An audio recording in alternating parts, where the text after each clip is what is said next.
आज के इस वीडियो में देखिए रस किसे कहते हैं, रस के कितने भेद होते हैं, यह प्रश्न हम पढ़ने वाले हैं।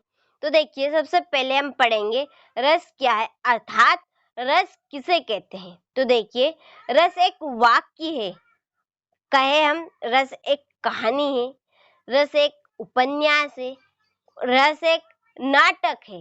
देखिए आपने स्कूलों में अधिकतर देखा होगा 15 अगस्त 26 जनवरी पे जो छोटे छोटे बच्चे होते हैं उनके द्वारा नाटक बनाई जाती है।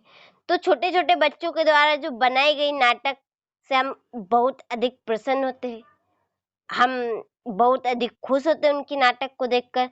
तो वही क्या है, रस है कि जिसे हमें देखकर हम अधिक खुश होते हैं, अधिक प्रसन्न होते हैं, वही रस है।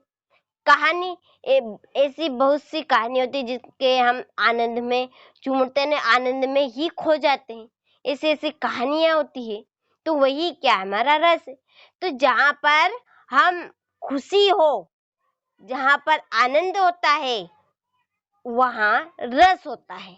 तो देखिए कि ऐसा काव्य या किसी काव्य को देखने, सुनने या पढ़ने से जो आनंद की अनुभूति होती है उसे रस कहते हैं।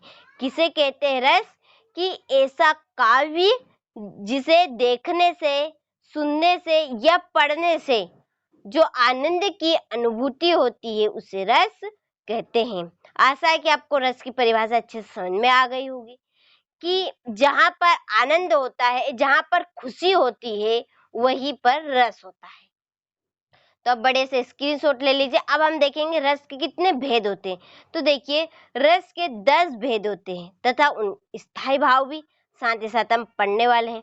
तो देखिए सबसे पहले हम देखेंगे रस के 10 भेद। तो देखिए पहला भेद है श्रृंगार रस, नंबर 2 है हास्य रस, देखिए नंबर 3 है करुण रस, नंबर 4 पे आता है आपका वीर रस, नंबर 5 है भयानक रस, नंबर 6 है रौद्र रस, नंबर 7 विभत्स रस, नंबर 8 है अद्भुत रस और नंबर 9 है शांत रस और 10वां रस है हमारा वात्सल्य रस। इसमें एक रस छूट चुका है, कौन सा रस है? वह भक्ति रस। तो आप नोट कर लीजिएगा, इसमें नहीं लिखा है, वैसे 11 है रसों की संख्या, तो आप एक भक्ति रस नोट कर लीजिएगा। अब हम देखते हैं श्रृंगार रस का स्थायी भाव। तो आपको इस तरफ रस डालना है, दूसरी तरफ स्थायी भाव।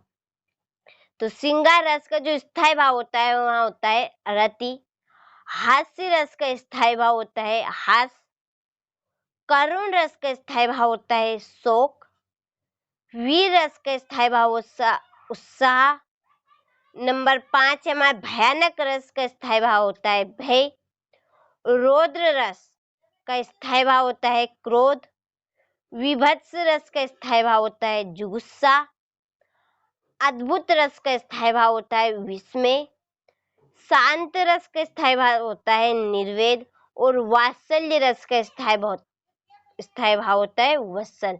और जो भक्ति रस है उसका स्थायी भाव आप लिखिएगा प्रेम, या आप भक्ति भी लिख सकते हैं क्योंकि भक्ति रस का जो स्थायी भाव बनेगा वहाँ प्रेम भी होता है और भक्ति भी होता है।